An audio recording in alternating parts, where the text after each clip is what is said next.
early on in the year, he was making a lot of progress and just doing great. But then the Miss Patty, came up to me and told me that she just noticed he was kind of walking funny. He would fall down a lot, was just kind of not quite up there with his peers. And she thought maybe some physical therapy would do him some good. We did. So he started physical therapy and he was making some progress, but the physical therapist was not seeing a ton of progress. And so she recommended some blood work. His CK levels were still very high, along with liver enzymes and all sorts of stuff that it just kind of throws off inside of your body. So they got the whole class together, including the principal, Miss Mitchell, and Chatson the dog, and they did a Zoom call. It was just the most heartwarming thing to experience at that time, because we're just getting bad news left and right. And while we were in the hospital too, that was kind of one of the first times that they really said, I think this is Duchenne Muscular Dystrophy, which was always kind of our worst case scenario. But that's where the school really started to amaze me, and I really felt like they had my son's back. So we get home and he is on a pretty strict, not diet, but he had to ingest a lot of water every day to continue to flush out his body. And I think it was like 48 ounces he has to drink a day, which I think is pretty normal and for an adult, but for a kid who just wants to play and be a kid, we're constantly sitting there, drink more water. So coming to school, I was worried about that. I'm like, she's got other kids to take care of. How is she going to make sure that my son's drinking the water that he's supposed to? So they created a game, essentially, with all of the kids, just to get them all to drink water, so that Ethan specifically did not feel left out or like all eyes were on him.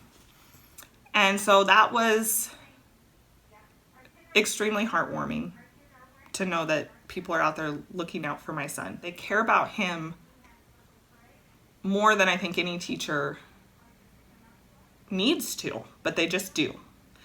And I think that it's not just my son, I think it's all of those kids, but of course my son has this different circumstance where he gets a little extra attention. So then we do finally get the actual diagnosis. He had to do genetic testing to confirm that it was Duchenne Muscular Dystrophy, and it was. And so now we've got this long road ahead of us of a lot of doctors and sorting out what we're going to need, what he's going to need from school. In all of this, you have a lot of bad news and a lot of, why is this my son? And then you have these little perks of how wonderful people can be. And my son gets to be a part of that. We had our 504 meeting yesterday, which essentially gives Ethan, throughout his entire school career, whatever he needs. If he needs a break, he can get a break. If he needs a little extra help, he can get that. And it was just kind of setting that up for the start of his school career. And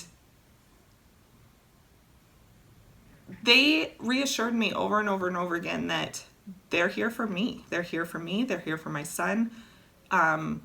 Next year when he goes into kindergarten, if we have questions or if we need anything, if we need somebody to advocate for him, call them. Just to have somebody kind of holding my hand throughout that whole process is needed. It's very needed because there's so much that I'm taking care of and so much that is overwhelming, and I need somebody to kind of hold my hand a little bit who knows this process, and they really do, and they know how to handle those students. But on top of that, they all know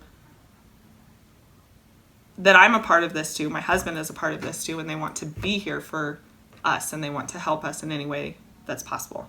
And that's where Miss Jasmine and Patty I don't even know if they know how important everything that they have done is to me, but I couldn't have managed all of this without them they started this. You know, Miss Patty noticed something super small. They both noticed it. Miss Patty was the one who actually came up and spoke to me about it. I don't mean to be, you know, dramatic about it, but if Miss Patty had never come to me and said that, hey, me and Miss Jasmine see this going on, and then who knows what would have happened. Or, you know, it sounds so cheesy to be like, well, they saved my son's life, but we don't know what could have happened.